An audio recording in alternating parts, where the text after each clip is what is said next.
Residents Action on Filed Fracking, and it's a group of residents in Blackpool and the Filed area up in Lancashire.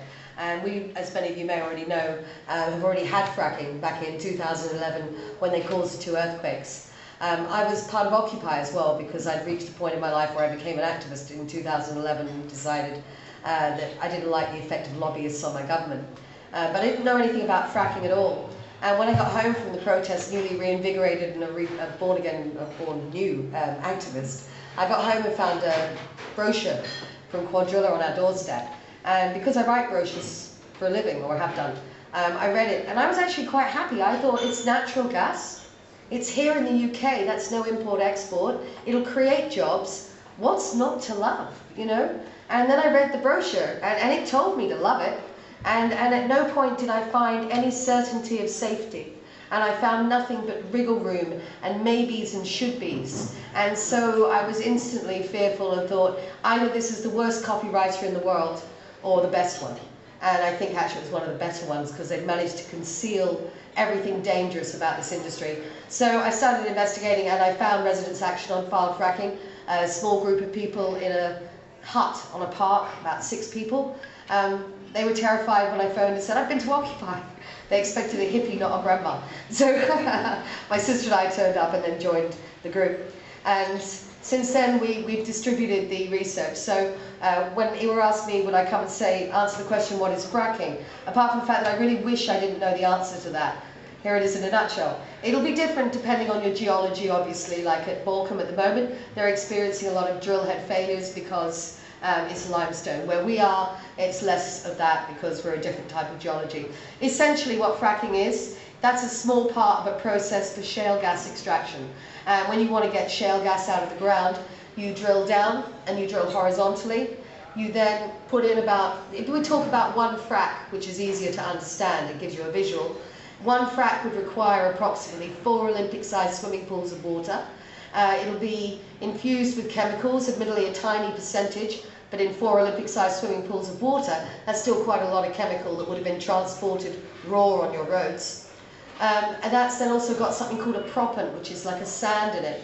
It's put down at atomic pressure, blasted through the pipe that's now horizontal, and it fractures your shale. When Quadrilla and other companies play with the words, they say things like, fracking will not pollute your aquifer.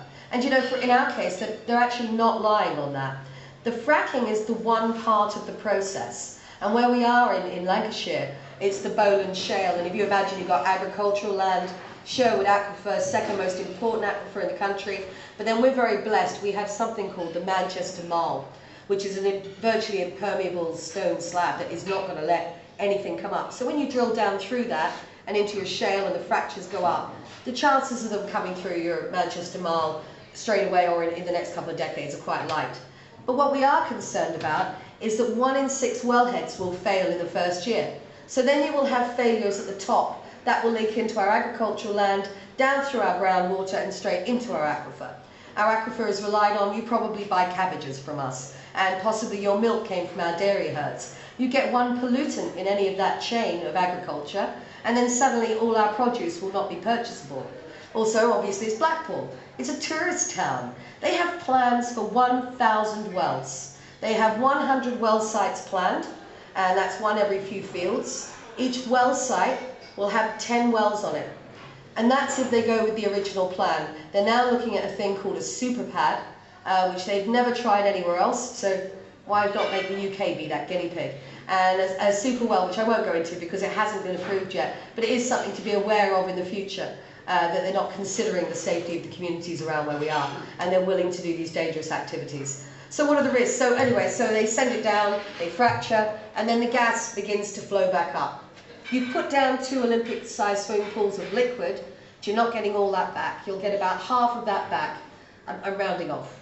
There are specific figures. You'll get about half of that will come back with the gas in it. The other half, no one really knows. It'll sludge around there for a long time.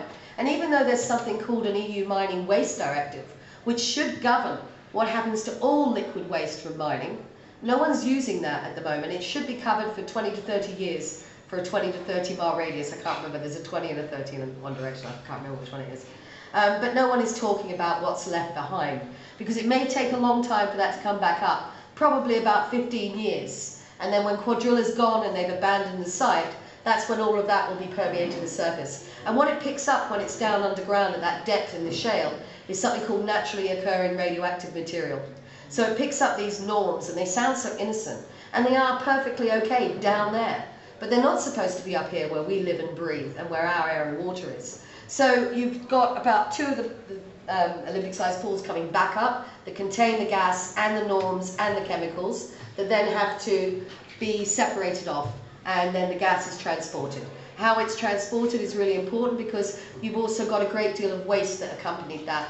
Up where we are, Davy Hume originally had the license, and when they found out what the waste contained and how hard it was to manage, they abandoned the idea, said no, dumped most of it in the Manchester Ship Canal.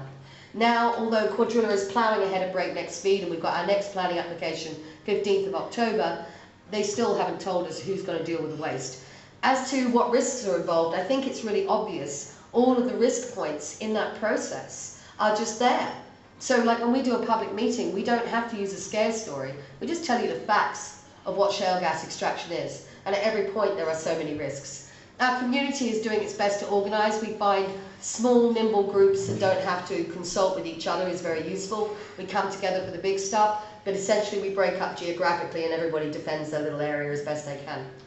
But why I'm here, because you were asked earlier why would you have come to tonight, and I think for me and for everybody else up in Lancashire, it's a cry for help.